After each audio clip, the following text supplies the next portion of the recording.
Ever dreamed of bringing your own characters to life? Let's dive into Adobe Animate and create your first 2D animation.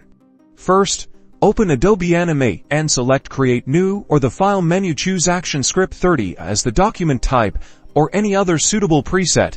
This provides a good base. Next, time to get creative. Use the drawing tools like the brush, pencil, and shape tools to sketch out your character or objects. Experiment with the color palette to add some flair. Try drawing a simple ball.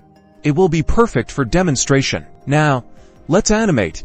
In the timeline panel, where the layers and frames are, select your character, and then create a keyframe or tab by right-clicking on the timeline. This indicates where you want your character to move or change. In each keyframe, slightly adjust your character's position, size, or rotation. This creates the frames of the animation. You can use the tween function, which automatically fills the frames between keyframes and eases the motion. Now, preview your animation by pressing the Enter key, and watch your creation come to life. Congratulations, you've just created your first 2D animation.